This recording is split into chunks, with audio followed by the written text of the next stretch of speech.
Woohoo! Just coming off watching some South Park. You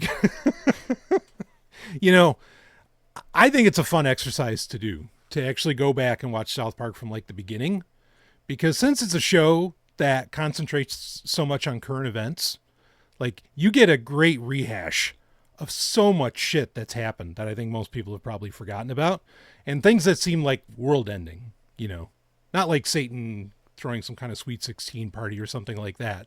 That wouldn't be world ending. That'd be a great time, as it clearly was on the show. But, I think it'd be a very good reminder. I almost feel like it was the Instagram of its day. Like, here's what's going on. But it was a good time capsule of a show. It's a great time capsule. And yes. Social commentary. Yeah, still is. Still is. So something worthwhile to try. But the other thing you might want to try is what we're actually going to talk about here. And that is perhaps getting... Drugs. Yeah, drugs. Wait, kidding. How do we always end up talking about it? No.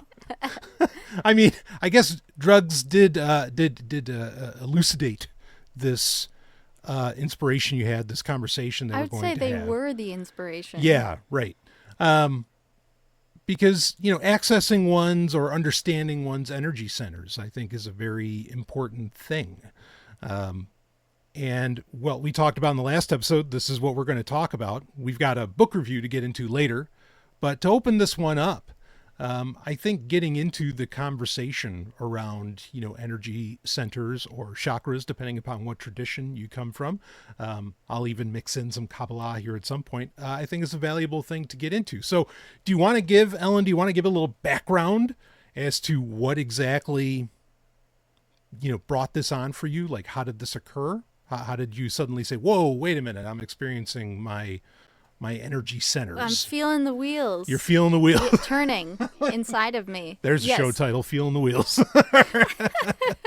The wheels keep turning. Yeah. Yeah, so like you mentioned, it was the psychedelic mushroom experience that we had previously. Mm-hmm. When we talked about it in the last episode, we said we were going to skip over it and we'd save it for this episode. Yeah. Let's elucidate more what happened that night when we had so much crazy sex. Before that, Right, before the sex, yes. Yeah, before we turned on the music. So we were kind of just sitting quietly. I think we were trying to allow our feelings and experiences of the onset to pass. And I know for me, I had to like close my eyes and just sit with it for a while because the voice of the Yage vine was so loud. And that's what I described it as, was there's this being inside of me that just yells over every other thought that I have. So I have to sit here and just listen to it. And I guess I'll start out by saying, like, that was an interesting interaction on its own because we didn't just take psychedelic mushrooms. We also had the Yage vine mixed in with it, which is an MAOI or MAO inhibitor. Okay. That's what the I stands for at the end. Okay. Monoamine oxidase inhibitor. It's a very scientific-y thing. I don't have to go into all the details. You can look it up if you want to. But essentially what it did for us was it enhanced and prolonged the effect of the mushrooms, which are a natural source of a type of DMT.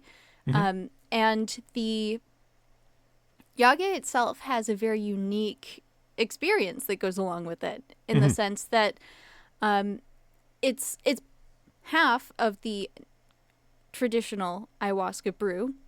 It's not the whole thing. Right. Obviously, that's why we call it our ayahuasca brew. And it is a plant teacher, and I knew all of this going into it, but the experience itself was something that was entirely new, and I didn't expect it. Because when I was sitting there trying to allow the Yage vine to say what it needed to say, it wasn't just talking to me, it was an interaction. It was a meeting.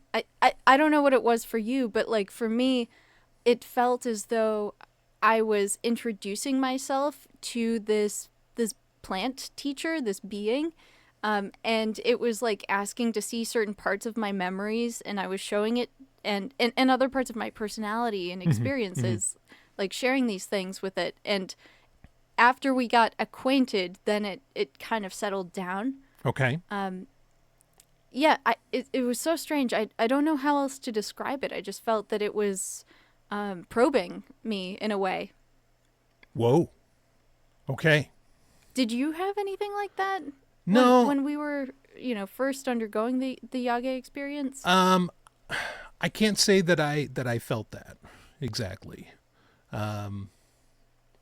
So I'm very curious to hear like more of, like how is this affecting? Because you very, very early on, you were saying like, Brian, just sit down, and like, do you feel it? Do you feel it like accessing your energy centers? Do you feel your energy centers? It was something along those lines that you were saying to me. The reason I asked you to sit on the ground with me was because I had my sort of introductory experience to Mother Yage, whatever you want to call it. Right. And I was feeling like my chakras were spinning and glowing, and I was just starting to explore feeling that and controlling it, but you looked like you were in a very different place. And I think you had said you were feeling more like self-critical. Oh, yes. Okay. Yes. Thank you for reminding me on that. Yeah, I was feeling a lot of things where, there was a lot of self-criticism, a lot of, it's a little hard to describe. It was hard to describe at the time and certainly afterward, but like it was bringing up like a lot of voices were coming up for me that were very self-critical. It was like bringing them to the forefront. And they were the kind of things, I mean, I guess I'll talk briefly on it, because I mean, I think ultimately it's a very different experience, but they were the kind of things that I think that in a conventional sense, men don't like to talk about, because it makes them come off weak. Sure. And so like, even I, in that moment was not wanting to like say them aloud, that you have those. I always, I mean, I'll say this quickly. I always wrestle with, and the best way I can describe it is through a line out of Star Trek, which is true for so many things. But there's the episode, The Enemy Within from the original series, where Kirk is literally split in two. And, there's like a good Kirk and an evil Kirk. I mean, those concepts are nonsense, but, like that's the idea. Ultimately, I think it has a very interesting message, even though some people have a little bit of problems with what exactly was Spock saying to Yeoman Rand at the end there. I don't know, but we don't want to get lost on that. Anyway. What was it that he said at the end? I don't remember. That the evil Kirk had some very interesting qualities, wouldn't you say, Yeoman? And that evil Kirk was very domineering, shall we say? So, anyway. Interesting qualities. Yeah, that gets into very strange territory that actually would be very worthwhile to talk about in the future. I mean, if I was going to say it like openly, evil Kirk was going seemingly to rape her. And so we don't need to get lost on that. Okay. My future conversation. Yeah. The point I was going to make is there is a time where, Kirk is very indecisive and everything. Good Kirk, quote unquote, good Kirk is very indecisive. And Spock says to him, you're the captain of this ship. You have no right to be anything less than perfect in the eyes of the crew. I deal with that in my own head all the time. Like, there is a Spock talking to me, not literally, maybe sometimes, but there is a Spock talking to me saying, you have no right to be anything less than perfect in the eyes of the crew. Now that well, first of all, that's absurd because of course it is. You're not holding like 500 people's lives in your hands. No. Right. And I'm not running a starship as much as I'd want to. So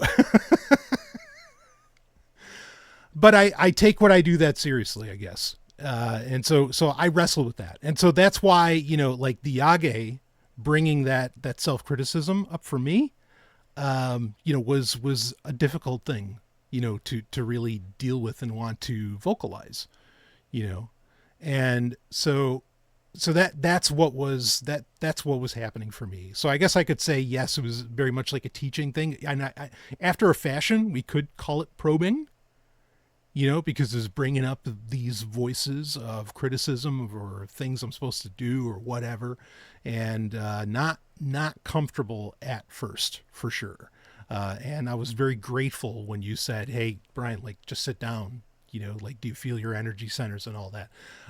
Because that really like helped focus me, which I expect nothing less from the embodiment of the Shekinah in the moment. So, Thank you. and you're already perfect. You don't have to have a voice in your head telling you to be. So anyway, I don't. Thank you though. yes. No, so what was going on for me at the time that you were feeling that was I was, sitting in the chair with my eyes closed, had my introduction with the Yage, feeling my energy centers. It was a very interesting experience because it was so visceral. I could feel like each energy center, like I said, lighting up, spinning. I could like control them individually, starting from the bottom, making it spin and vibrate, and then lighting up the next one and the next one. So Right. there's like the there's 7 primary chakras, correct? To understand the chakra system, you must first strip away the sanitized layers of modern spirituality to reveal the bleeding, beating heart of the Tantras, a radical spiritual technology that emerged in India around the 5th century, not as a path of gentle renunciation, but as a violent rebellion against the dry, ascetic purity of the orthodox Vedas. Tantra, from the Sanskrit root tan, meaning to weave or expand, is the loom upon which reality is stretched, a philosophy that rejects nothing, viewing the body not as a cage of sin to be escaped, but as a temple of power to be conquered and utilized. The Tantric masters saw the human vessel as a microcosm of the universe, a fractal of the divine machinery, and they developed the chakra system as the control panel for this biological starship. This lineage traces back through the smoky rituals of the Kaula and Trika schools of Kashmir Shaivism and the Vajrayana of Tibet, crystallizing in texts like the Sat Chakra Nirupana, which mapped the subtle body with the precision of a surgeon's scalpel, describing a vertical axis of power where the finite ego can be smelted into infinite consciousness. The journey of the chakras, your energy centers, begins at the very floor of the pelvis with the Muladhara, the root support, a heavy, 4-petaled lotus of deep crimson that governs the element of earth and the raw, terrified instinct for survival. This is the seat of the sleeping serpent, the Kundalini Shakti, which lies coiled 3.5 times around the lingam of the spine, representing the dormant nuclear potential of the human organism. To master this center is to conquer the fear of death and achieve the siddhi of levitation, or immense physical stability, grounding the lightning of the spirit into the mud of the flesh. Rising from this dense earth, the energy enters the Svadhisthana, the dwelling place of the self, located in the sacrum and governed by the element of water. This is the vermilion center of sexuality, creativity, and the unconscious, a fluid and dangerous realm where desires are born. The masters claim that those who conquer this center no longer fears water and gains psychic control over the astral entities and the fluids of the body, transmuting raw lust into the ojas, or spiritual vigor, that fuels the higher faculties. As the serpent power pierces the knot of the lower belly, it erupts into the Manipura, the city of jewels, blazing like a sun at the solar plexus. This is the domain of fire, the engine of the will, and the forge of the ego, where the I is constructed and asserted against the world. It is here that the passive practitioner is separated from the master.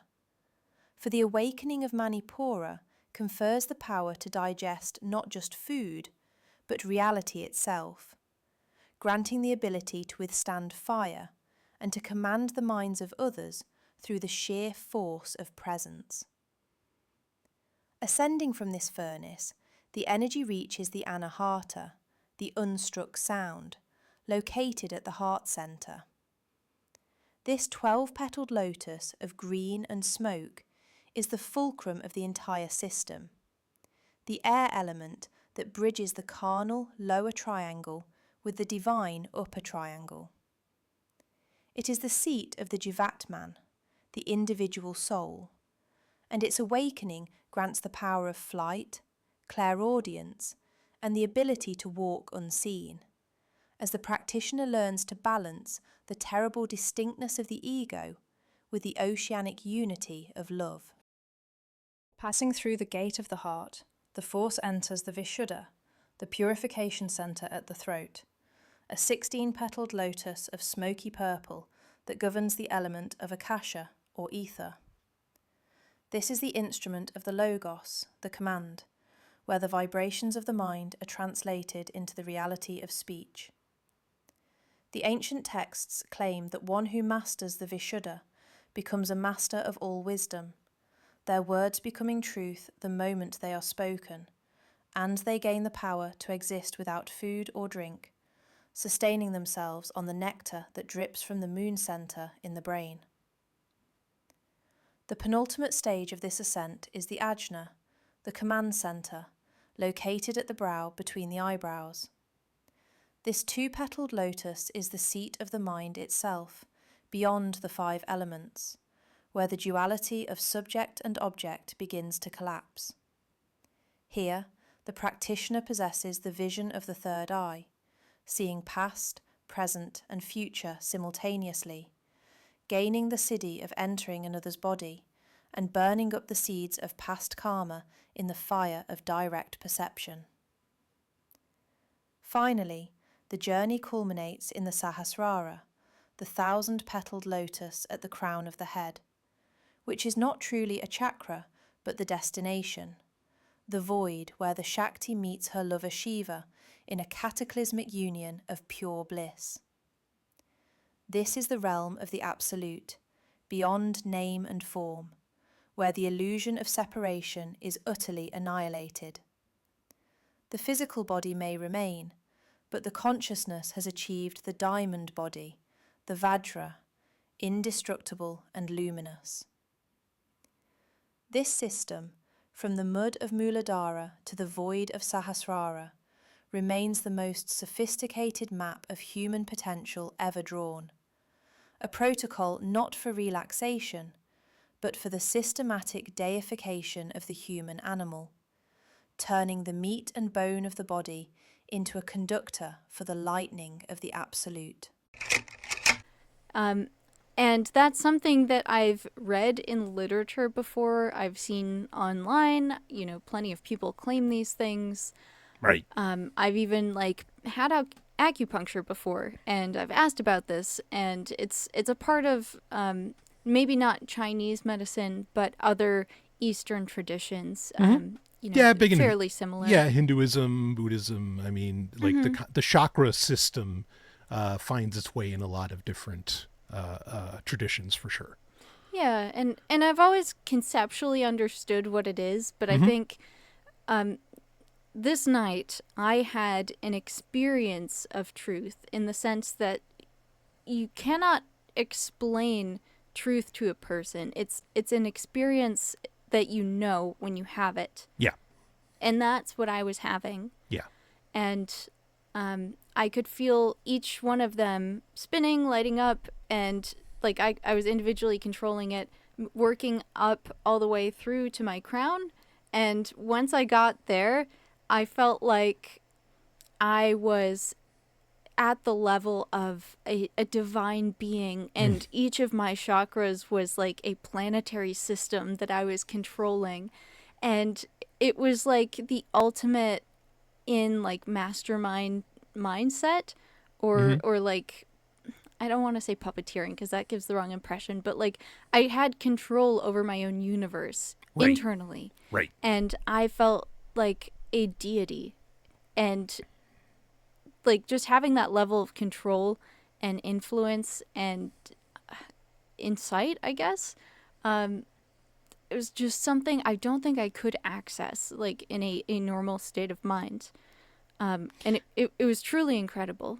Yeah, I mean, to be clear, like the human being, the human body is the universe in microcosm.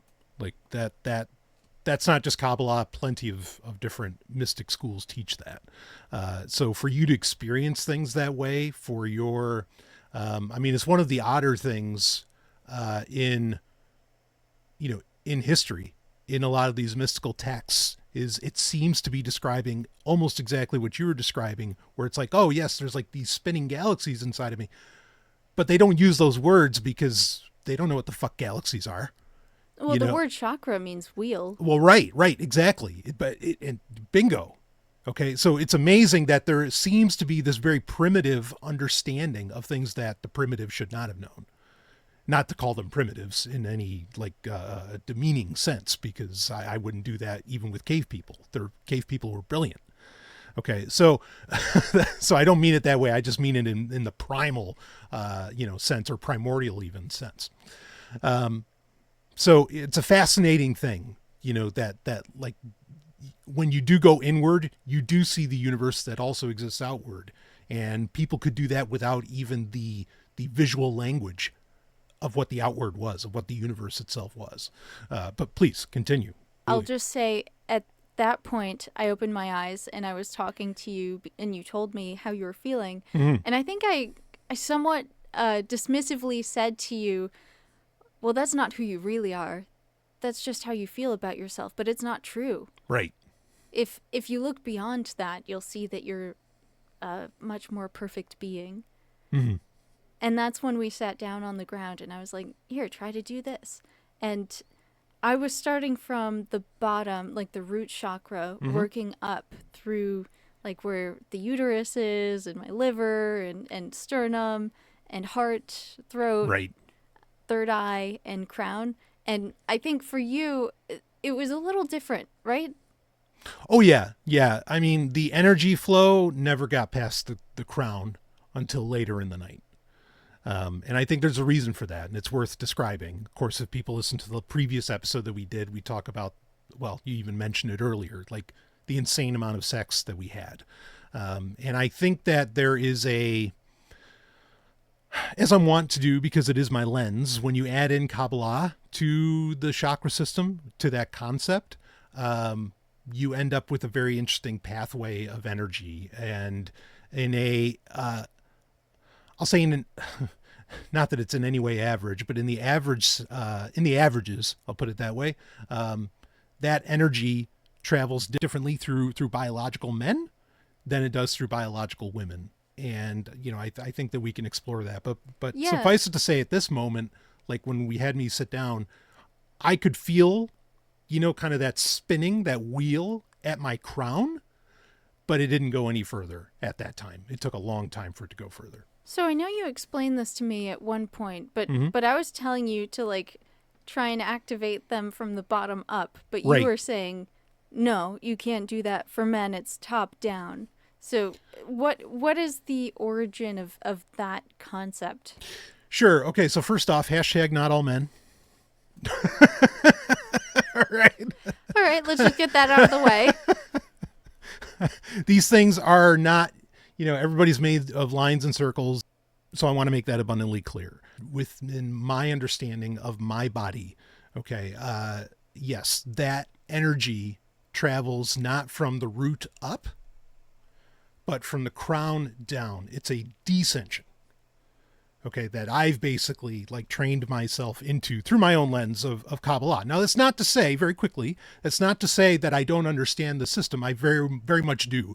I've been to Kripalu many times. A lot of people know it's a very, very famous yoga center and retreat. I've gone through classes with all the stuff. I understand the process. I understand for everybody it's supposed to come up from the root, and work its way up and everything. but within my own system, different story. Is And it your own, or is it the Jewish Kabbalistic? oh, it's through Kabbalah. Yeah, it's through Kabbalah. So basically what you have is you can actually pattern. You can take the chakras, right? The 7 chakras. Now, if you look at the tree of life, the Kabbalistic tree of life, of course, there's different different examples. Emanations? Not combinations, designs. Like the original tree of life doesn't look like a tree at all. Not like one that's going up. It's actually a series of concentric circles. Okay. That's the original tree of life. Now, the more famous tree of life that most people know, okay, let's take that. You can take that. And when you look at on the left and the right hand side of this tree of life, you actually end up with 2 pillars. Now, these are the names for them are pulled out of the Tanakh. Okay, it's Joachim and Boaz. But what most people don't realize, like you'll see that, and you'll even see iconography with that, and it's fairly common. What most people don't realize is there's actually a hidden pillar. There's a 3rd pillar going down the middle. Okay, now this hidden pillar is actually the Shekinah, and is where it's more than that. This is a very complex subject, but that's where you can pattern the chakras, is right down the middle. And it's the point of Joachim and Boaz, like, for you to be a whole being, it requires both the left and the right coming together in the center. And that's like when you look at the tree of life, like there's all these lines going up, and you have this, you have one of the hidden Sephiroth, the dot. And anyway, all of that requires a ton of explanation. But the bottom line being is you can pattern the chakras on that 3rd pillar, on the middle pillar. Okay. But that middle pillar is also ultimately like the feminine, which gets at where, okay, well, how does this, energy travel through? Now, so in Kabbalah though, okay, for the Kabbalist, especially for the male Kabbalist, it is a process, again, like I said earlier, of descension. You're traveling down. And it's like from, and it's effectively from it's interesting that both the chakras and the tree of life, the top of it has the same name, different languages, but same name. They're both the crown. The crown. Okay. So with chakras though, again, like you said, you're supposed to travel from the root up to the crown, and then you go out into the universe. Okay. To perceive the architecture of the divine, a path the mystic can take is to superimpose the rigid, crystalline schematic of the Kabbalistic tree of life onto the writhing, serpentine biology of the chakra system, realizing that these are not opposing maps, but the interlocking gears of a single, omnipotent machine designed to process the raw fuel of the cosmos. When the 10 Sephirot, the emanations of God, are stamped onto the human form, they align with a terrifying symmetry. Keter, the crown, hovers above the skull as the blinding white point of contact with the Ein Sof, perfectly mirroring the Sahasrara void, the invisible, abyssal throat center of Dat, where knowledge becomes the power to shatter reality, aligns with the Vishuddha. Tiferet, the golden son of the king, locks into the Anahata heart center to balance the merciless fire of judgment with the waters of compassion. And Yesod, the purple foundation of the universe and the storehouse of souls, maps directly onto the sexual machinery of the Svadhisthana, grounding the entire circuit into Malkuth, the kingdom of the flesh, where the Muladhara root grips the earth. This alignment prepares the vessel for the great work of sexual alchemy, a ritual known to the ancients not as mere copulation, but as tikkun, the repair of the shattered vessels of creation. In this act, the male assumes the role of the high priest of the Samsonid lineage, a particular order of the Hebrew priesthood that prioritized the raw, Nazarite strength of the physical body as the ultimate container for holiness, rejecting the frailty of mere scholarship for the heavy, dangerous path of physical prowess, dominance, and expression. The priest acts as the lightning flash, drawing the Or Yashar, the direct light of the Absolute, down through his crown, filtering it through the linearity of the brain and the iron discipline of the heart, and compressing this staggering spiritual voltage into the Mayim Dukrin, the male waters. This seminal fluid is physically transmuted into a liquid crystal of divine order, a biological algorithm that contains the blueprint of a more perfected universe. When the priest penetrates the female, he is not seeking release. He is performing an injection of cosmic law into the chaotic, fertile void of the Shakti. The woman, acting as the alchemical crucible, receives this descent of order and, rather than passively absorbing it, ignites the nuclear reactor of her kundalini.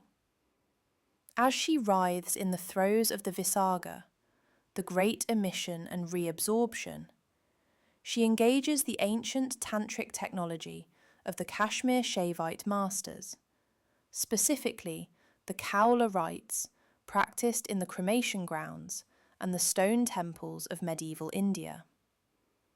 Her internal fire seizes his lead, the physical matter of the seed, and incinerates its form to release the hidden gold of its spiritual essence. This energy, now a fusion of his descending will and her ascending power, rushes up her spine from the red earth of the root, through the boiling waters of the sacral, past the blazing ego of the solar plexus, and bursting through the heart, and finally blasting through the crown of her head as Or Chosa, the returning light. This beam of synthesized glory does not vanish. It becomes the cosmic glue, a metaphysical substance that screams into the ether to hunt down the Klipoth, the shards of darkness and broken reality, binding them back together with the unstoppable force of a love that has been forged in the sweat and fluids of the body.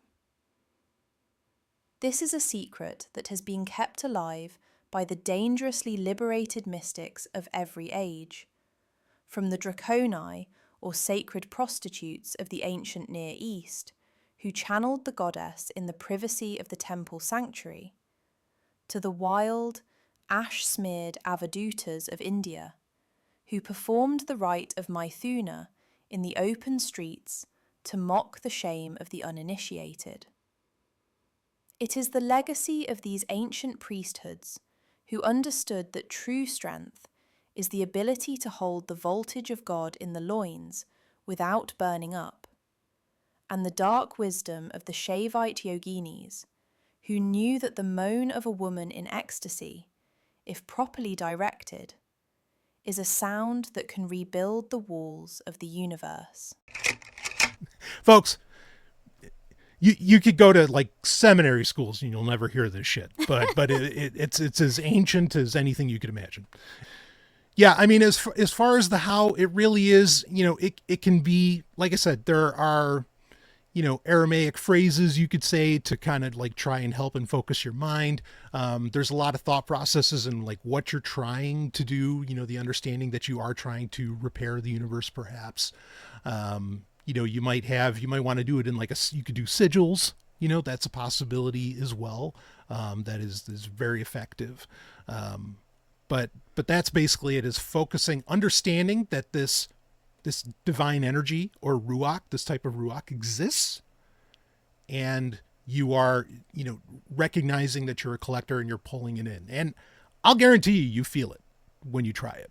Like you'll notice it suddenly you're, you'll get goosebumps I mean, like all these kinds of things that are both physical and mental that you're going to start to experience when you do try to do that.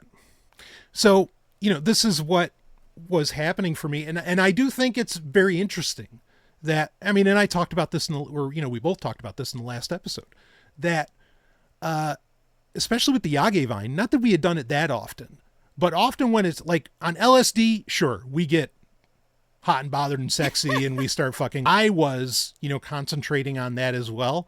And what ends up happening, whatever time frame it occurred within, we end up having like this incredibly amazing sex. Now, was that because we were engaging in this process? I just find it really, really interesting that we were focusing on this path of energy, and that ends up happening. But that's just me. Yeah, I mean, that's definitely just you trying to make connections. Thank you. Okay. Because, like, I was having a very real visceral experience for the period of time that we were sitting down together focusing on it. And that's the key word, is focus. Right. Once we started turning the music on, I think we were just having fun. Yep, and for sure. I wasn't focused on it. Mm-hmm, mm-hmm, mm-hmm. I don't know what that would be like. I mean, is that a common practice for people to, who are in the priesthood, I guess I should say, to focus on those energy centers and the flow of energy? Yeah, I mean, it definitely would be. Or is that just like a basic requirement for making change that you want? No. I feel like this is part of sex magic, and I'm just like missing the bigger picture. Well, everything is sex magic, but at the end of the day, and no, not everything, but most of magic comes down ultimately to that. That doesn't mean that it's everything. It's just one of those like guaranteed ways to activate. Okay, so the ancient priesthood, is this what they engaged in? Or should I say one of the ancient priesthoods, the Samsonid priesthood, as I've called it? Yeah, absolutely. This is what they were working on. This is a part of that, a very brief way of describing the process of Tikkun Olam that they were engaging in. Okay. Yeah, that's interesting. I just wonder, because I feel like it would take so much practice for me to be able to visualize it and feel it at the same time. Yeah, so, well, this is partly why I think sigils are so useful or are so effective, is because they take a bunch of words, turn them into a symbol, and then all you have to do is concentrate on that symbol. It makes it a lot simpler, to engage in that. At the same time, this is also partly why the sex was, I'll use the word extreme, or how about intense, and in that it would get, in particular, I mean everybody, but in particular, like the female practitioner, into a state of, as I've talked about before, into a state known as Hokmah consciousness, where like words don't exist anymore. Because once you're there, you're activating everything. But that's where the heights of, shall we say, sensation, pleasure, and all that has to get to, for that to be a thing. And I know everybody's like, oh, this is Brian's just pervy mind going, no, not even close. Okay. It's no. So, but yeah, because the purpose also just of ritual is to create the mental, physical space where you can concentrate at that level. That's why rituals exist. Again, like I said, the universe doesn't care about grammar. It only cares about will. But like, to be able to get to that level of will, there's so many things that you have to set up, because like you said, it's tough. It's hard. It's a delicate balance, I would imagine, because for sure. I know what you're talking about with Hokmah consciousness, because I've experienced that before. and so I know that it's a real thing and something that I can achieve. But trying to focus too hard, maybe a little obsessively on something, could prevent that from happening. Yeah, absolutely. Yeah, and that's, well, again, this is the purpose of ritual. This is why there's all those like funny, I don't like to use the word prayer, because prayer doesn't exactly exist. But like, I think that's the part that requires faith. And I don't like using that word, because I've had, it's almost like triggering. I think too much baggage. I brought this up before, because like I had that very religious upbringing that I did not enjoy very much. And the word faith has a lot of baggage. but yes, it does require a bit of leaping and just believing that you're going to land. Yeah. You know, like just focusing on something for a long enough period of time and then being able to let it go so Right. that you can let yourself go Right. after it's served its purpose. Right. Right. Yeah, I think that's the part that requires faith is just all right, I'm going to stop focusing on this and just believe that I can do the thing that I'm trying to do. And that is, at least in this metaphor, getting to Hokmah consciousness. Yeah. Yeah. Yeah. I mean, and being able to get there, if I can just take a second on that, being able to get there requires such a feeling of safety. Like, this is also why it's not stuff that you necessarily do alone, because you need to feel safe, whether, and I don't, you know, like you're protected or, you know, whatever. Okay. Like they're, Well, I think that's a necessary prerequisite. I wouldn't say that's the only reason you don't do it alone. no. I think the other person is necessary. Yes, absolutely. 100%. There's so much into that, but also an understanding. And this is where, you know, we could use the term, the Dharma, you know, this is where like the word, this is where the written down matters. This is where the learning, the book learning, perhaps, you know, and the oral teaching matters, is you have to go into these situations knowing that you're an immortal being. You have to, because you're going to fall out of it. If this is that faith you were talking about, and it's not faith in some fucking sky daddy god, it's faith in yourself, in your own power, in your own godhood. Because if you don't, you know, if you don't have that, you're going to fall apart, or you're not going to feel safe enough, not just because there aren't enough people around you to help you and support you and protect you or whatever. You're not going to feel confident enough that you can come out the other side. And you're not going to let yourself get into that space, because again, you know, you don't feel safe in others or yourself. So yeah, I think that's the hard part, is letting go of the limitations that you've always lived with. Yeah. Because naturally people put limitations on themselves. Yeah. And I think it's something that everyone's taught from a young age, is that this is what humans are and what they're capable of doing. This is the world you live in. And here's what's possible and what's not possible. And that is incredibly difficult to let go of. yeah, And I think part of the difficulty, especially for me, is like, how do you explain this to anyone else? How do you prove it? Like, I'm an immortal being, but literally everybody dies and ends up, you know, in a casket. Like, it's just hard to wrap your mind around, but at the same time, that's counterproductive if you try to wrap your mind around it. Yeah, you know, I've brought this up so many times over the years, but it's still so true, and it's one of those truths you can only feel inside.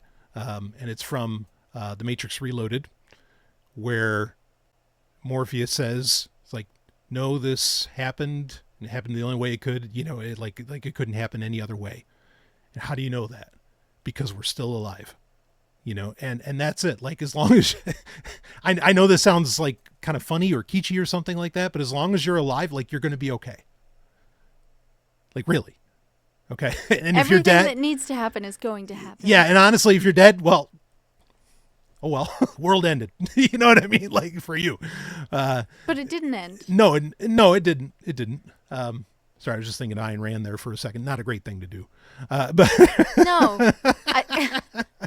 Oh my God. Someday we have to talk about this, but I feel like one of the people that completely lacks any insight into what a human being actually is Ayn Rand. yeah.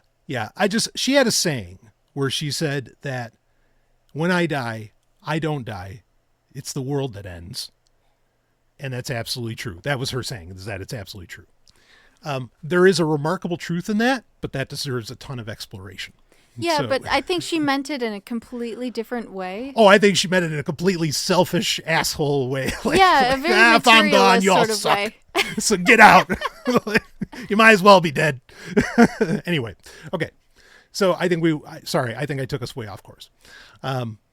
but just the importance of having an understanding of how the universe works as much as the human mind can without being in Hokma consciousness.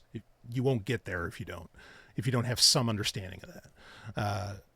That a human being is, in a sense, immortal.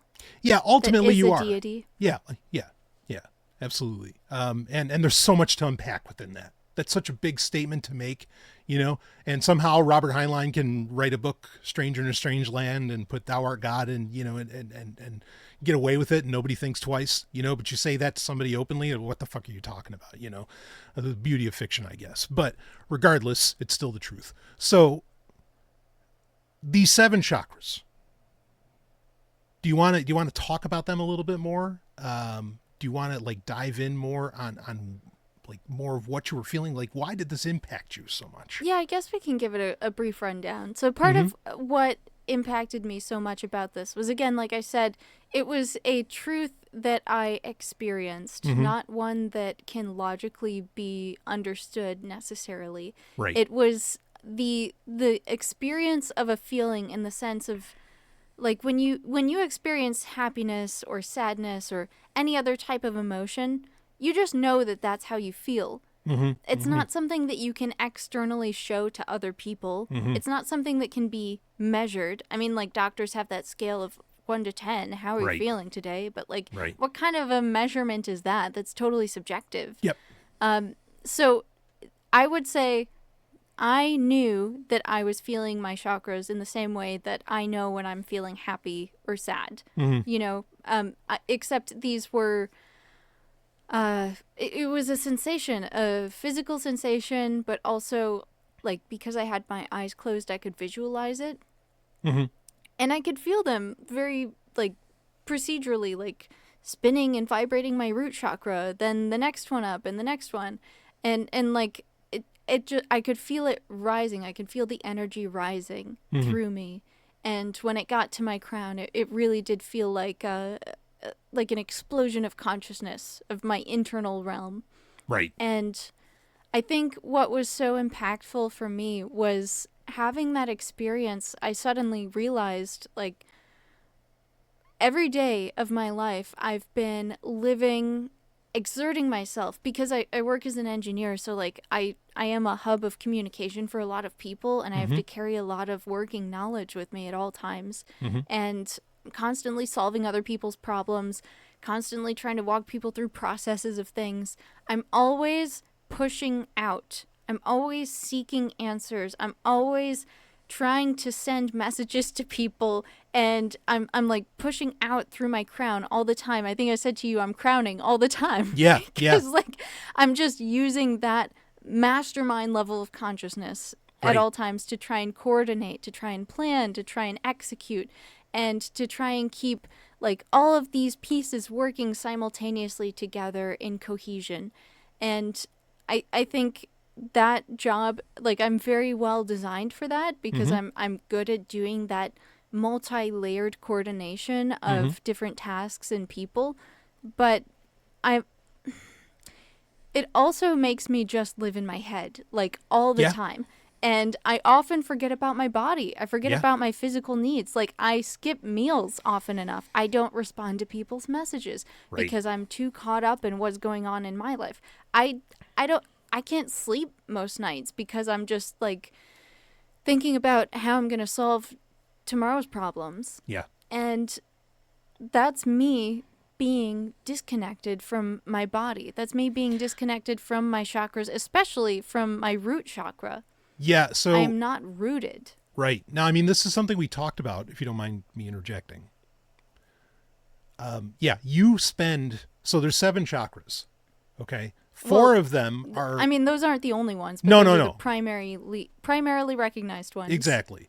Now, so 4 of those are kind of above, the solar plexus above, okay? They're the upper... All right. And this has to do with, again, think, again, you're talking about having to think and having to even the empathy, the outward empathy that's happening at the heart.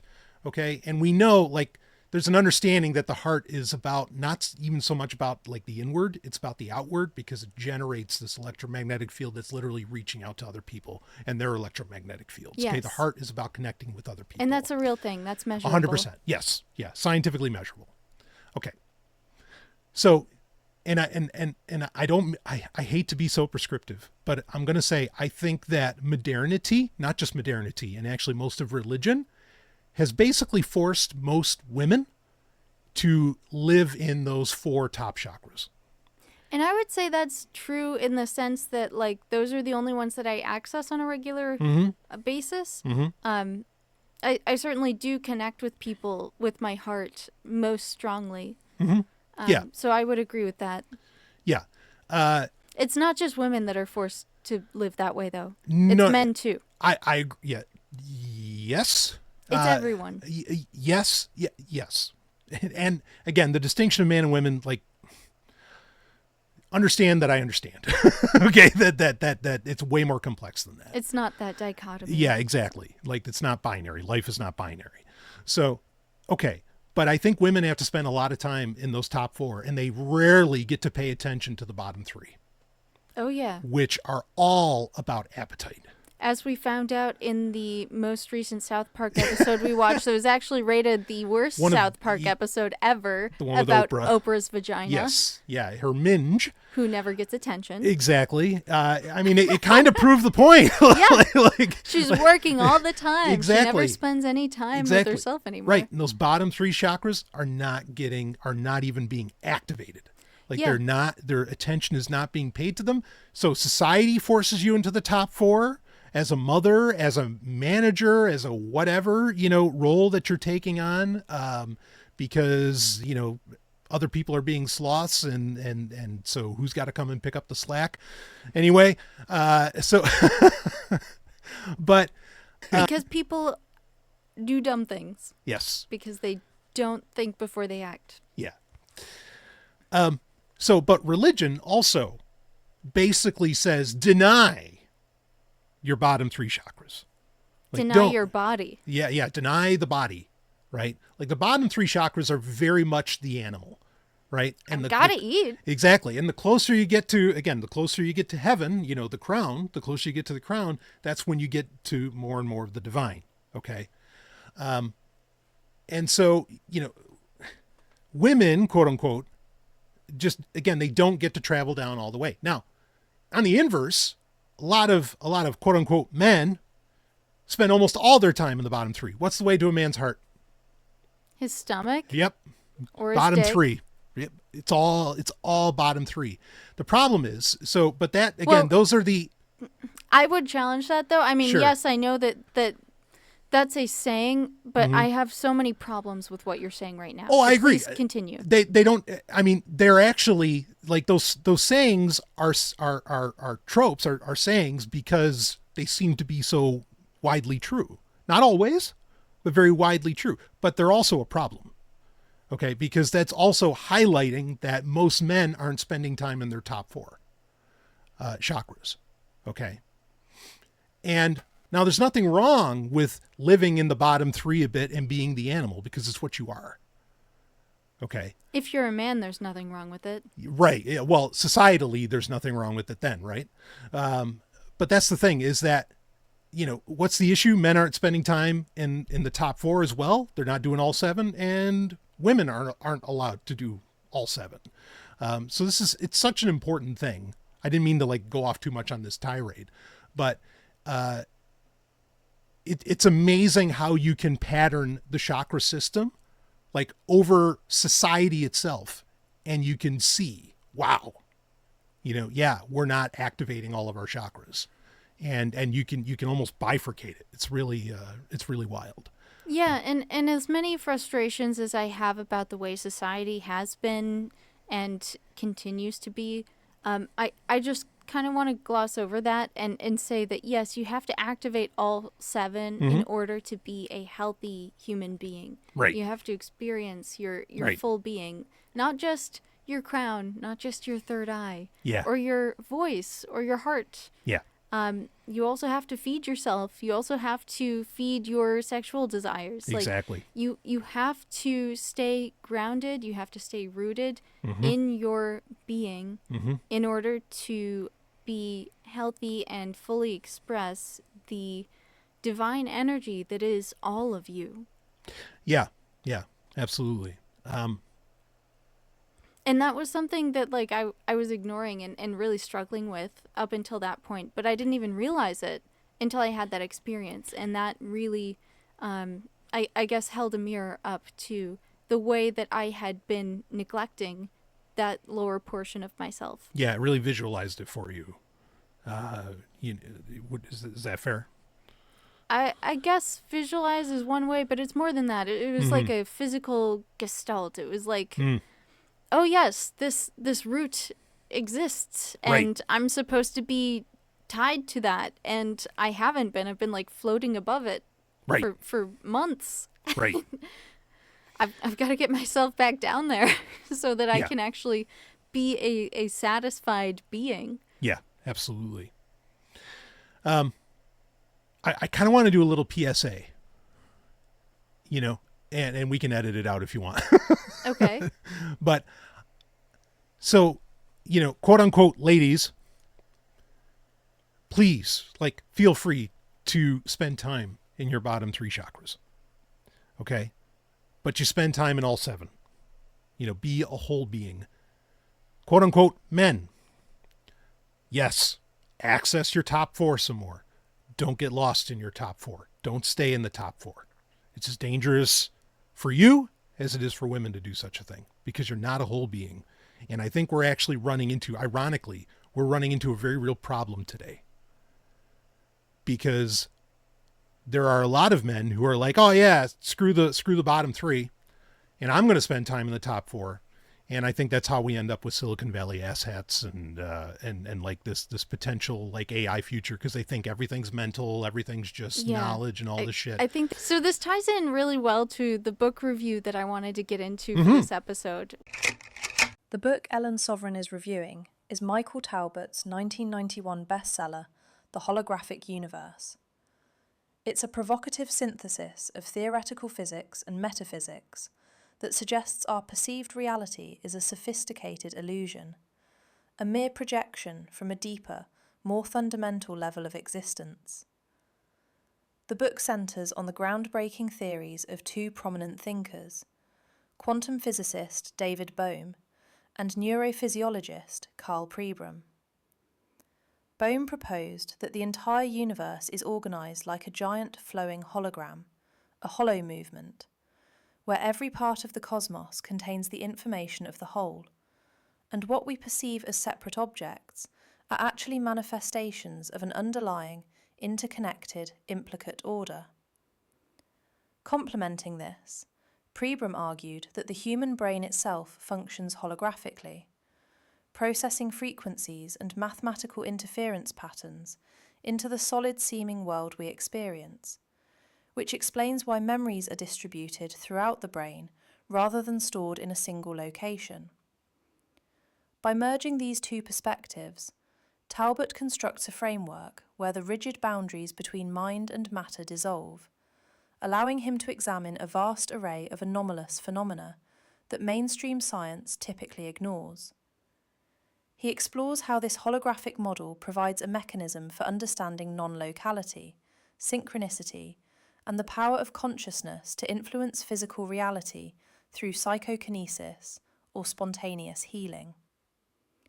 In this view, the universe is not a collection of fragmented parts, but a seamless web of energy where space and time are secondary to a more profound, unified reality.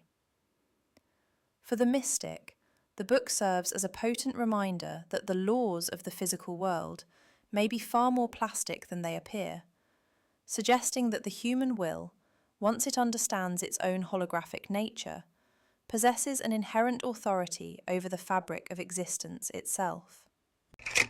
I also wanted to add, for chakras, we said that there's 7 primary chakras. Those are not the only ones. Right. There are many throughout the body, and one thing that the Holographic Universe book describes, which I think is fascinating that it even touches on the subject that we've been talking about, is that just like a hologram, so a hologram, first of all, is like the way most people think of it right now is a projection of light. And what you can do to make a hologram is like take a laser beam or a very intense source of light, split it, and then do some fancy reflecting, have one of the beams of light bounce off of an object, and then intersect with the original untouched beam of light.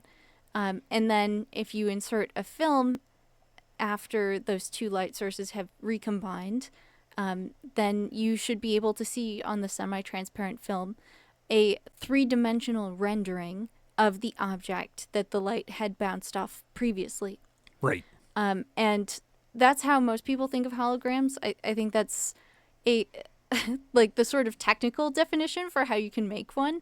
But another aspect of holograms is that they're fractal in the sense that you can basically like make the hologram smaller and smaller and smaller, but it always contains the entire original image, just to smaller and smaller degrees. And I think the more you take away from the original hologram, the less clear the final hologram becomes. But it's still there. It's still entirely in its entire image represented. Right. So I want to bring just a touch of clarity on this while we're describing what a hologram is.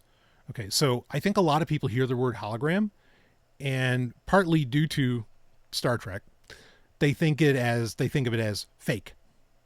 Like a hologram means it's not real. What do you say to that?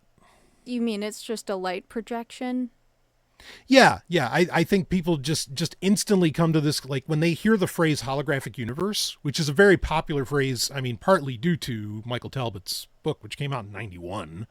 I think they instantly think that, oh, that's because none of reality is real, blah, blah, blah. Like it turns into almost a solipsism very quickly, or having trouble with my words here. So I guess I'll just say... It turns into sophistry really quick. That's what I was looking for. Go ahead. Yeah. I'm not a quantum physicist, but I do know some things about science. So I'll just say first and foremost, light, like what is light? When we think about it, it's photons. But photons aren't a real thing. It's not. They're packets of energy that's just like a description that scientists use because they really can't like describe light any other way besides quantizing it. But it's energy. It's energy waves propagating through the universe. Exactly. And what is matter? Yeah, right. It's ultimately energy. When you get down to the quantum scale, it's ultimately energy that propagates in a very specific way. Right. And it perhaps is more dense than light is, but it's still vortexes of energy. When you get down to like quarks and muons and gluons, like these are all just specific types of energy vortexes. Right. And they all have their own unique energetic signatures. Right. And they interact with each other in different ways. So they all have their own unique qualities, and these all are properties, the energetic properties that arise out of the quantum world. Yeah.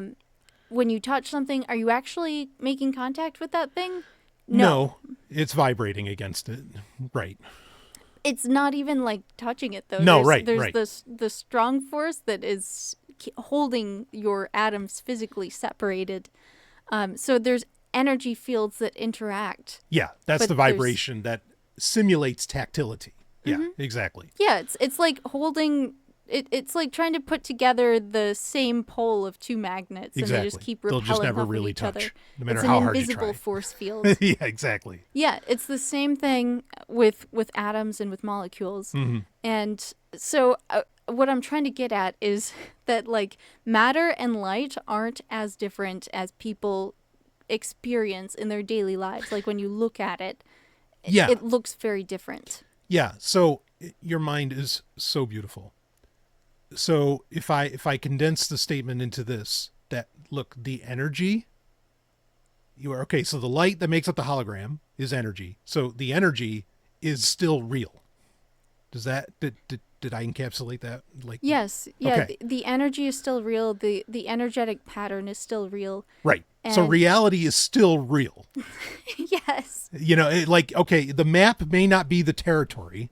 the map is not the territory. So like we experience the map. So then what is the territory? Right. And in this book, I think Michael Talbot is saying that the implicate order would be the territory.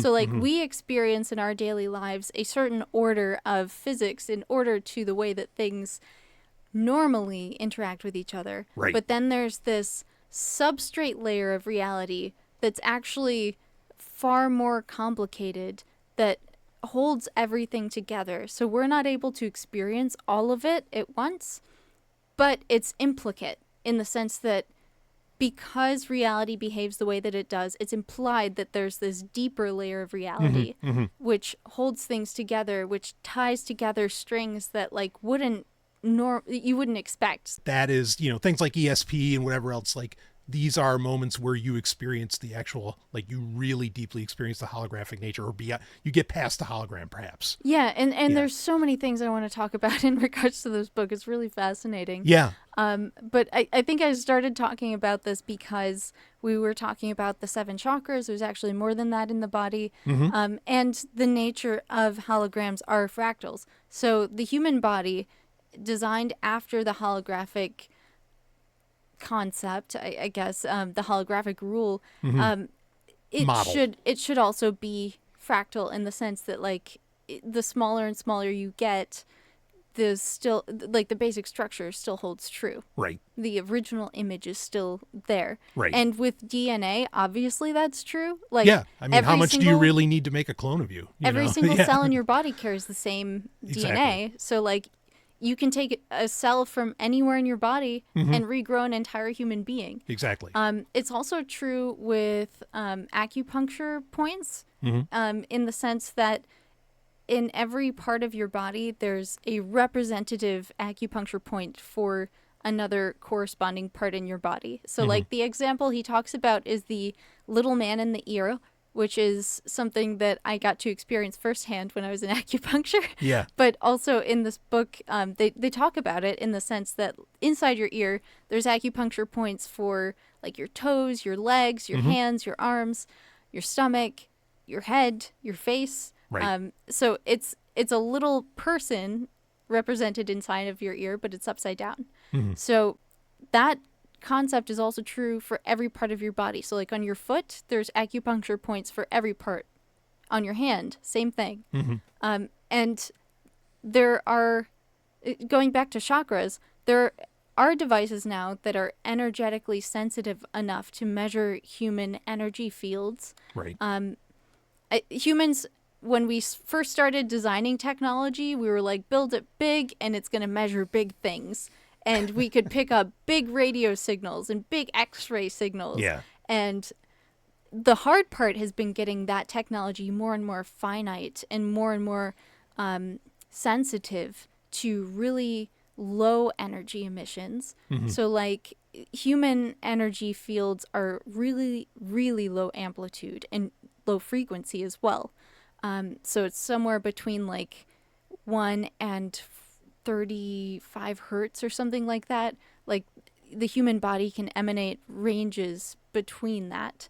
And depending on the frequency, like the body will emit different frequencies within that range based on whether it's going through like cell replication or healing, Right. or there's some other activity going on. So I think it's fascinating that that's like provable now, that there's devices that are sensitive enough to measure those. And they've even measured not just the heart chakra, which like the heart's energetic field, I think that's been provable for a long time because that one is so strong. It emits an EM field like I think 10 feet outside of the human body. But there are chakras or energy vortexes that can be measured like in the hands, in the fingers, very small energetic emissions that can be measured in every part of the body to like different extents, different frequencies, different amplitudes. And the book, The Holographic Universe, was saying this is like, I guess in a way, it correlates to maybe like Reiki healers or people who have a healing touch. Sure. Like their hands are actually emanating small amounts of energy, and that is provable and true. So that I think is really fascinating. For more context, Michael Talbot was an American author whose career was defined by a relentless drive to synthesize the avant-garde frontiers of quantum physics with ancient mysticism and the paranormal. Born in 1953, he initially established himself in the literary world as a writer of sophisticated horror and science fiction. His debut novel, The Delicate Dependency, remains a cult classic that approached vampirism with a rare intellectual depth, which he followed with other atmospheric supernatural thrillers like The Bog and Night Things. Despite his success in fiction, Talbot's most enduring legacy grew from his non-fiction explorations into the nature of reality. He began this journey in 1981 with the book Mysticism and the New Physics, where he first articulated the parallels between subatomic discoveries and ancient spiritual insights.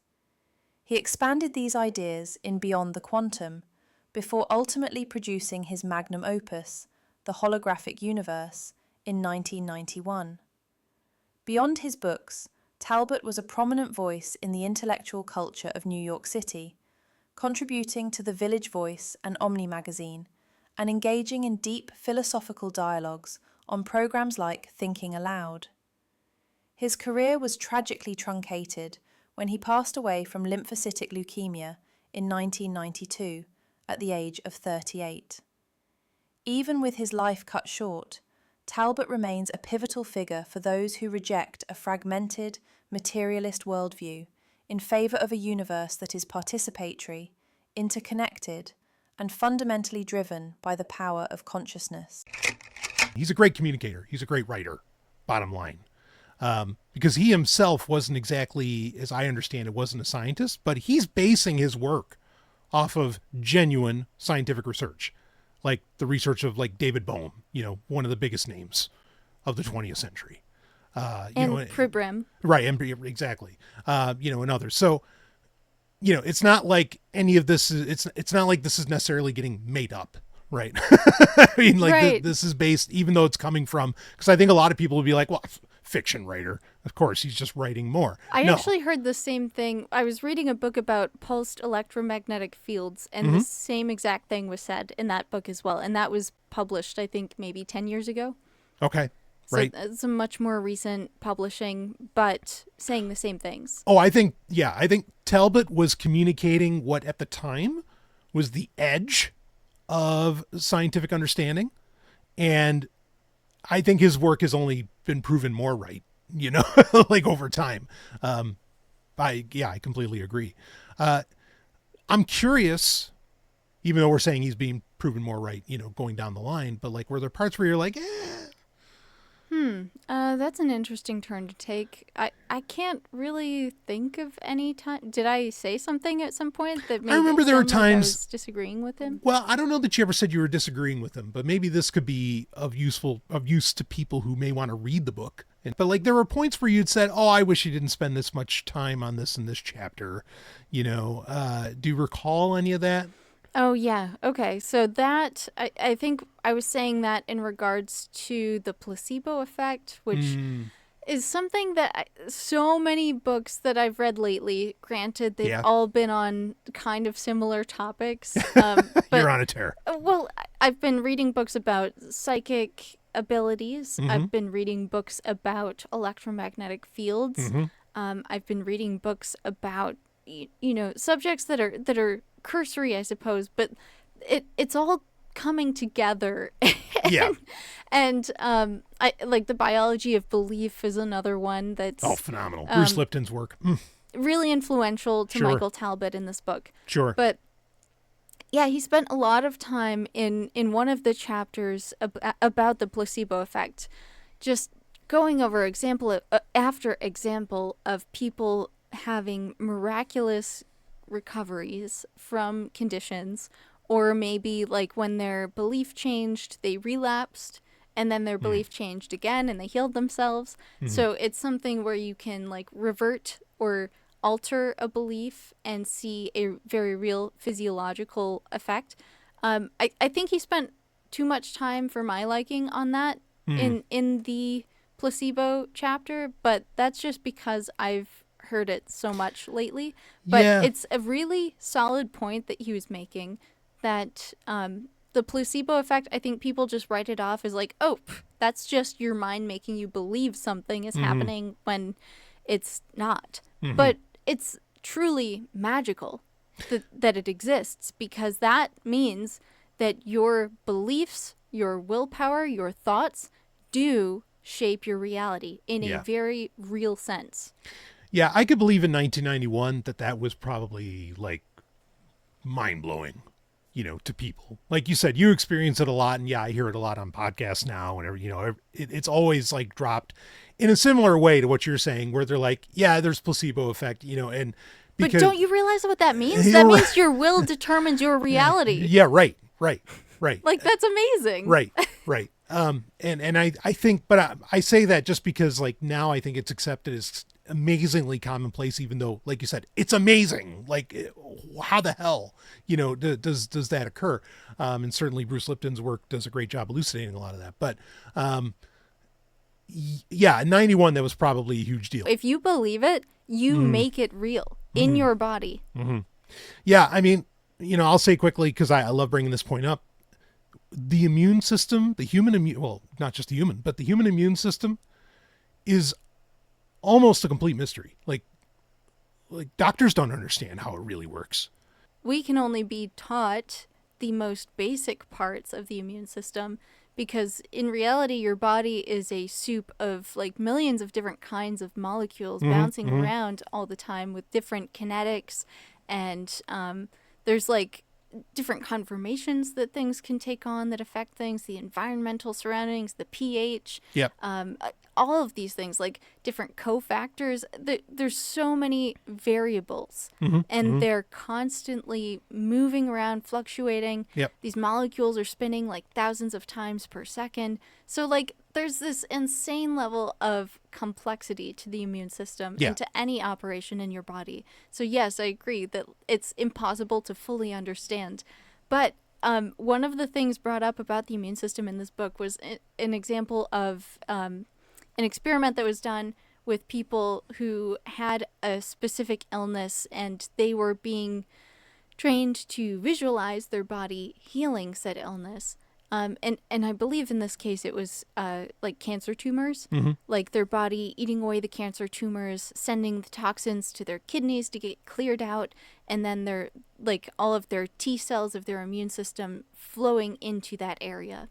And it actually worked like significantly better than no treatment whatsoever. And I would say, like, I don't know that that's necessarily true for myself, but at the same time I was listening to this, it's bizarre because I was experiencing a tooth infection at the time. Right. And I had a lot of swelling because of it. And I was like, will this work for me? so I was, the more I would focus my attention on that area where the swelling was, the more I could feel pain in that area. But in my mind, the pain was meaning that the swelling was increasing because there was more blood flow, which meant there was more activation of my immune system in that area, which meant it was actually treating the infection. Right. So, and like my body did clear out the infection on its own, thankfully. So did it work for me? Possibly. It's Right. just, it's interesting that I was Yeah. listening to that story at the same time I was having that experience. Yeah. Yeah. We're not medical professionals and take everything we say with something. So go. Yeah.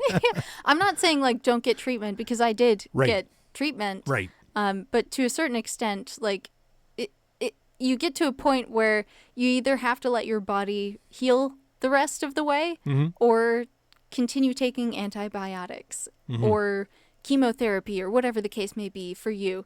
And like, if you believe, if you want it badly enough, the body can do miraculous things. Yes. I'm not saying 100% of the time it's going to fix everything, but Right.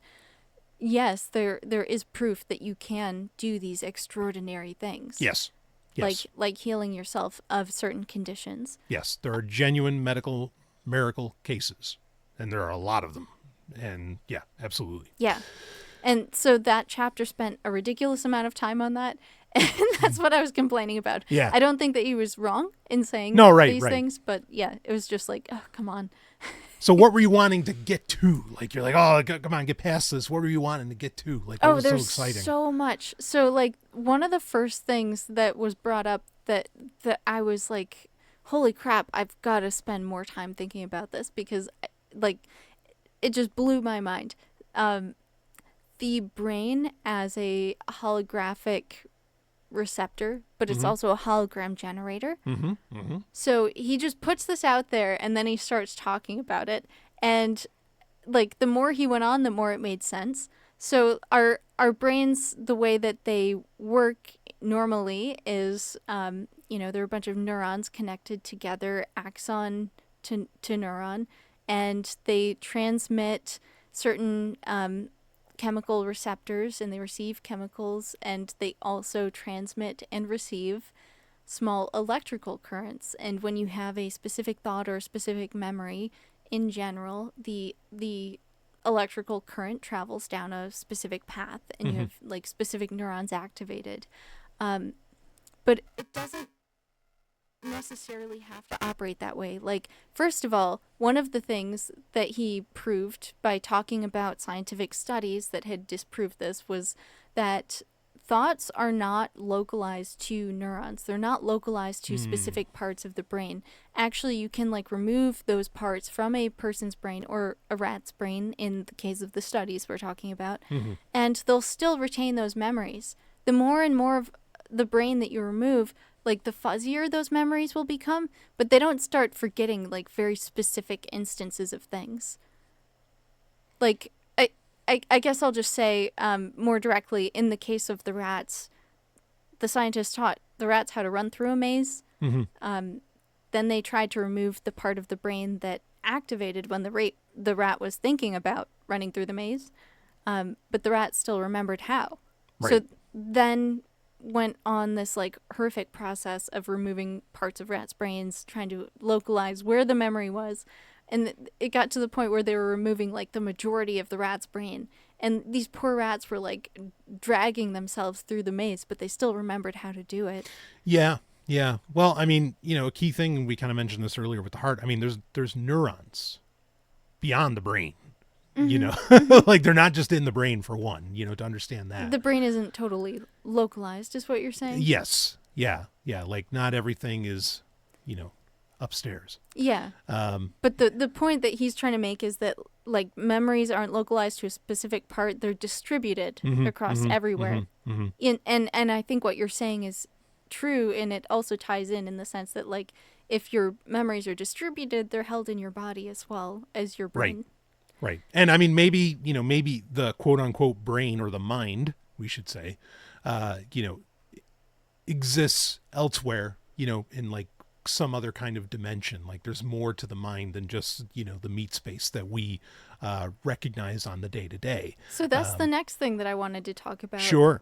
Because the brain being a holographic like receptor as well as transmitter is an important concept in the holographic universe theory, in the sense that like everybody knows that their thoughts kind of look and feel like holograms. I think, well, I shouldn't say everybody knows that, because I think there's people who actually don't have like inner visualizations or an inner voice. But at least for the majority of people, when you think of an object or when you think of a memory, you're there in the memory, fully experiencing it. In the silence of the mind, memories do not exist as static files in the cabinet, but as dynamic, resonant, holographic wave patterns distributed throughout the neural architecture. When you recall an experience, the scent of old parchment or the weight of a heavy iron bar, your brain is not retrieving data, it is reconstructing a frequency. Carl Pribram's research suggests that the brain functions through a series of Fourier transforms, mathematical processes that convert raw frequencies into the spatial images we perceive as 3D reality. This means your meat, the physical gelatinous mass of the brain, acts as the interference pattern, the holographic film itself. When the light of your conscious attention passes through this neural film, it illuminates the stored frequencies, projecting a fully immersive, three-dimensional ghost of the original experience back into your awareness. The electrical activity of your brain is the medium of this projection. Every neuron firing is not just a discrete signal, but a ripple in a larger pond, creating interference patterns where waves of electricity overlap and collide. It is in these crosstalk zones between neurons that information is truly stored. This explains why, even if a significant portion of a person's brain is removed, their memories often remain intact. Like a true hologram, if you cut the film into pieces, each fragment still contains the image of the whole, albeit at a lower resolution. Your consciousness acts as the laser, the coherent light source that strikes these interference patterns. The result is a sensory immersion so potent that the brain often cannot distinguish between the real world and the remembered one, as both are constructed using the same holographic processing. To exist within this meat film is to be a master of the projection. The electrical oscillations, the alpha, beta, and theta waves, are the tuning frequencies that dictate which channel of the holographic universe you are currently occupying. When you focus your will with absolute precision, you are essentially sharpening the coherence of your internal laser, allowing for a more vivid and stable reconstruction of the patterns you wish to experience or manifest. Your physical form is the biological hardware that allows the infinite frequencies of the implicate order to be stepped down into a tangible, explicate 3D theatre. You are not merely living in a world, you are the apparatus through which a world is being perpetually projected and felt. Yeah. So like the physical, I guess, meat of your brain is really just like, it's like the film that the light is projected onto. Yeah. Like, I like that. I was going to use some computer terms, but that honestly works perfectly well. It's a wild idea. Again, another one where it's like, okay, science catching up with mysticism, right? Or science catching up with, different spiritual traditions, perhaps. But it makes sense of a lot of things, especially the memory conundrum, because your brain holding the memories or holding the thoughts, like that's not really like physically possible or explainable. Right. But if you're able to remember these things or like come up with new ideas and receive inspiration or even like have psychic experiences, know things that you don't have any real way of knowing, like seeing and astrally projecting to other locations, these are all experiences like psychic phenomena that can't be explained just by looking at the brain as from a materialist standpoint. Right. Right. Like if your mind is something that exists beyond just your body and your brain is the, I guess, film that captures those images, that certainly makes a lot more sense of the universe. Yeah. I mean, I'll just add in, I think the ancient Egyptians knew this. Like they had a very good idea of this. Why did they throw away the brain during mummification?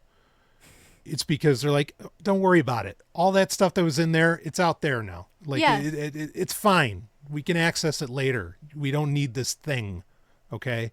I mean, I'm not saying the ancient Egyptians had everything right. They didn't. But, the unimportance of the brain per se, I think is interesting. And it's one of those things where I think that a lot of materialist scientists get it way off because, you know, like you have like Alcor and all these other companies, you know, what do they freeze? They freeze the brain. And it's like, I think you missed about 80% of what actually matters in this whole thing, but that's okay. So anyway, because the Egyptians also saved the heart as like the primary source of life. Yeah. Which I certainly feel is true, but yeah. I mean, that's just a feeling. Yeah. Again, I think they had a deep understanding, you know, not what we would necessarily call a scientific understanding, but they had a, just as well researched understanding, I think, of how things really, really worked. They're still a little off the mark, but they were closer. Yeah, I think they had a real understanding of like energetics in the human body, and also glands and secretions. Exactly right. Yeah. which are important centers of energetic activity. Right. Right. I was about to quote like Omar Sharif and be like, it's a complete mystery.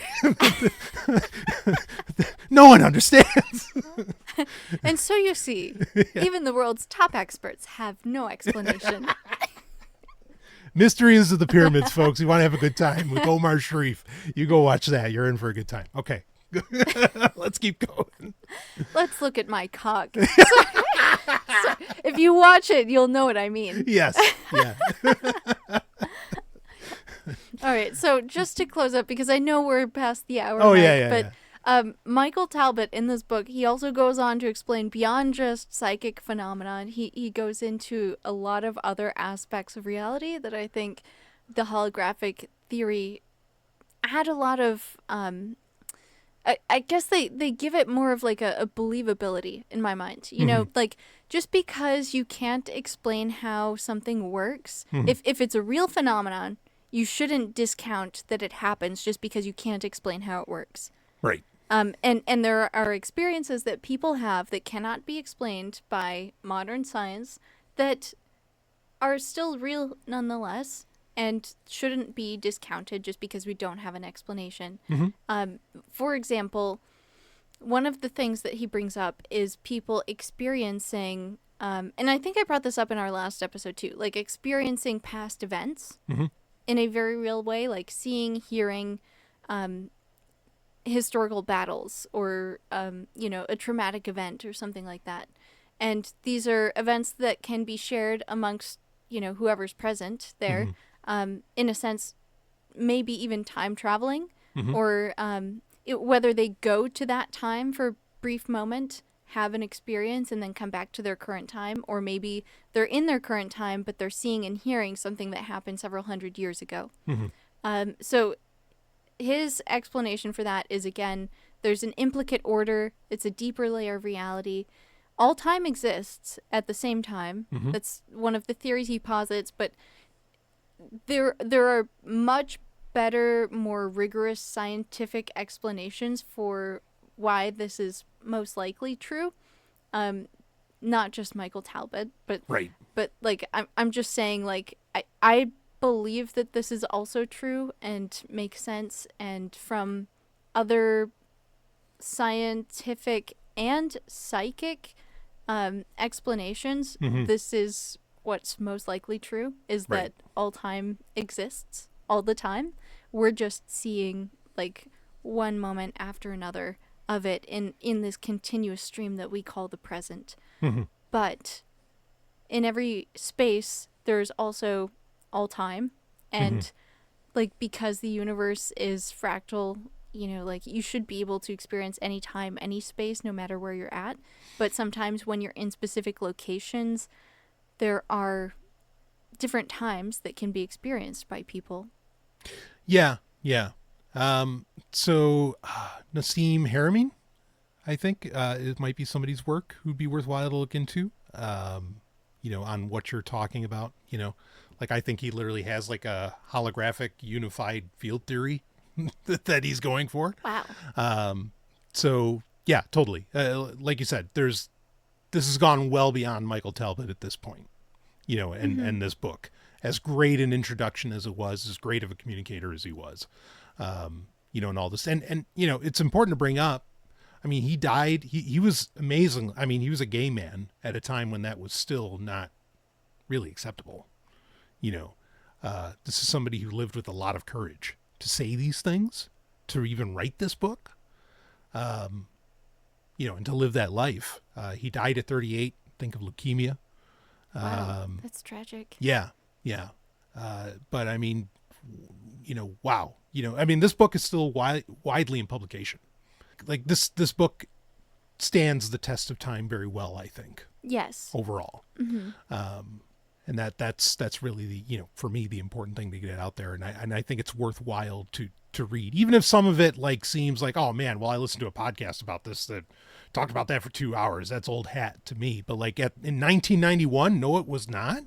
Like this was big stuff. Yeah. And I just want to get out there. Like, mm-hmm. I didn't get it. Like, going into this book, I didn't understand what the holographic universe was. Right. I think for the first few hours I was listening to the book, I was like, I still don't even know what the holographic universe theory is. But he talks about, like, his inspiration for the first couple hours.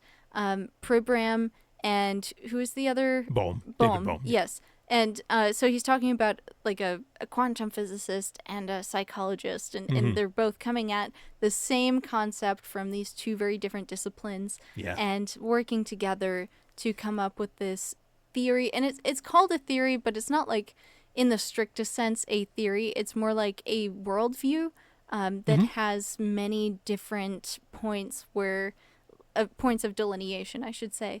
And I also want to recognize, like, it's not commonly accepted. It's not a commonly held belief, and it's rarely ever talked about.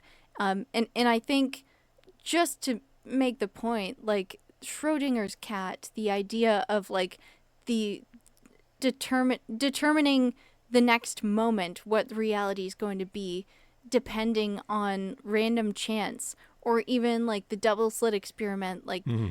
reality depends on the observer. The observer changes the outcome of events. Like, these theories are in contradiction, I would say, with the holographic universe theory. Sure. But consider that these theories are theories in the sense that they're not provable, and they're also just a perspective. Right. They're a perspective. Right. They're an interpretation of events. Mm-hmm. Mm-hmm. And if they don't align with events, like if the theory doesn't explain reality, it's not useful.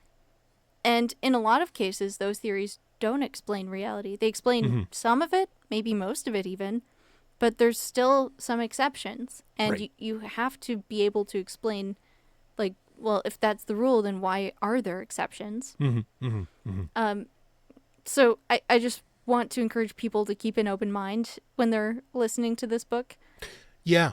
Oh, there's so many things I want to say about this. So, like, Ingo Swann, I've listened to a lot of his work lately, and his explanation of, well, he has a story about where he grew up in Colorado in this mountain town, and how, like, the townspeople would come together and they would all work on making predictions about where the snow avalanche was going to happen and when. And, like, the more people that came together and the more they talked about it, the more accurate their predictions became. Right. And were they actually predicting the future, or were they, like, causing it to happen? So it's a bit of both, right? Maybe. Yeah. But that aligns so well with what Talbot was saying in the holographic universe theory book, in the sense of when people get together, especially like people who are very religious, they get together for annual ceremonies or at locations where there's like holy hot springs or something like that. And there's expectations from all of these people and a very strong belief that miraculous things will happen. Often they do. Right. Right. And they're witnessed by hundreds of people sometimes. Yeah. Yeah. No, I mean, the whole concept of the holographic universe is another one of those things that allows for that space for the human to be co-creative, to be part of the co-creative process that is the universe at large, which is another thing that where it really appeals, to to my own sensibilities. Not that that's what matters, but go ahead. Sorry, I just want to say to your second point about like having test results, scientific test results about the way the universe functions. He also makes the point in this book that like the more you test the universe, the more mystifying it becomes in the sense that like you're going to get results that prove your theory, but so is the other guy. You know, like everybody's going to get results that prove their theory. Yeah. So you can't have all of these contradictory results being true and exclusive at the same time. Like maybe the universe is more complex than that in the sense that it's not exclusive. No, right. Or it's just flat out paradoxical. In the sense that you're like testing the universe, but the universe is just giving you what you want. It's like, oh, this is what you want to see. Here you go. Right. Yeah. It's such a great example of where when you find a paradox, that's how you know you're getting closer to the truth. It's like, wait, so what I figured out is true, but then this contradictory result is also true. Okay, so wait, is one of them false? No, they're both true. It's a paradox. And what it's telling you is, guess what? The underlying aspect of reality is something you don't understand yet, or it's something that you need to map a little bit better. It's the, again, the holographic universe. Yeah, his theory was that the universe was just, following that same principle of like, you will what you want into reality. Yeah, absolutely. So let me ask, actually, I did read this book a long time ago. Okay, so maybe you can help remind me. Is there any point where he talks about the universe itself having its own will, its own mind, its own desires? Did he ever hit at that? Do you recall? I don't think so. I don't think he talks about the universe as like a large organism or being that has a desire. Interesting. Okay. Yeah, because, I mean, this is another thing that I think happens often. Like we talk about these like contradictory results that occur in scientific research. Look, the universe is conspiring with you, not against you, but it's also a trickster. It likes to fuck with you. It really does, because it knows by prodding you a little bit is how you really get going. Tension is what creates growth and strengthening us. Exactly. Yeah. So it's something to keep in mind is, the universe does like to fuck with you now and then, but it doesn't mean to be mean. No, it's trying to make you stronger. Yes, exactly right. Exactly right. So anyway. And just one final thing I want to say on the holographic universe book. He also talks about dreams and how holographic in nature those are. Oh, yeah. And one of the theories is that when you're dreaming, you're experiencing like another layer to the implicate order. And I think that's really fascinating because like when you're dreaming, reality is more like it actually is on the quantum level in the sense that like things come into existence and they pop out of existence, and also like feelings, energy, that's all magnified in dreams. Right. And like deeper psychological truths often emerge through the process of dreaming. Yes. Yeah, absolutely. I love that.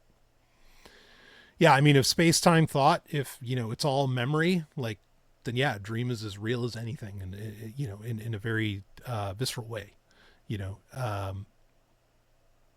totally. So sometimes I don't like to have them, because I wake up and I'll be, like, tired as fuck, because, I was, like, running in my dream or something, I was like Tom Cruise. And wow.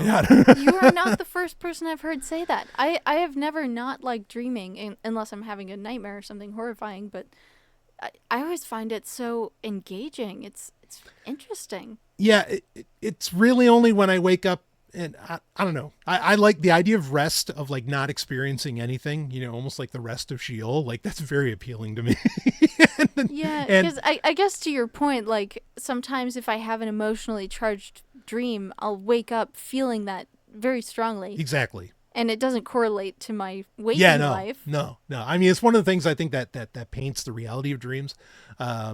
but it's also one of the things where it's like, oh man, yeah, sometimes I really don't want to remember those, but we have them for a reason. And so, well, we don't have to have them for a reason, but we often do.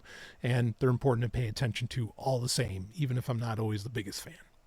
So Holographic Universe, Michael Talbot, 1991. It's been over 30 years. So 35 years. Yeah, that book's older than I am. Wow. Still worth a read. I mean, and I remember it being an absolute A+ book. I mean, what would you say, Ellen? Yeah, agreed. Yeah. It's inspirational, it's thoughtful, and magical. Yeah, absolutely. So get to it, folks. Found all over the place. Audible, the public library, you take your pick. And Ellen, anything else you want to get in on that? No, just thank you for letting me talk so much about that book. Oh, I love it. I know it's like somewhat incoherent ramblings, but No, I just really felt passionately about it. Yeah, it's a great intro text, a great foundation text, I think, for people to pick up. It really stands the test of time, as they say. Anyway, okay. That's it for this one. That's it for this Sexoterica. We did talk about sex. We did, right? Yeah, we did. Yeah, we did. Okay. Next episode, coming soon. We'll see all of you on the other side. You just experienced Sexoterica. This show, while fun, includes extensive original research that is only possible by funding from people like you. Go to patreon.com/Sovryn if you'd like to donate. And if you enjoyed the show, please like, comment and subscribe or leave a review. From all of us at Sexoterica, we love you and we thank you. We really, really do.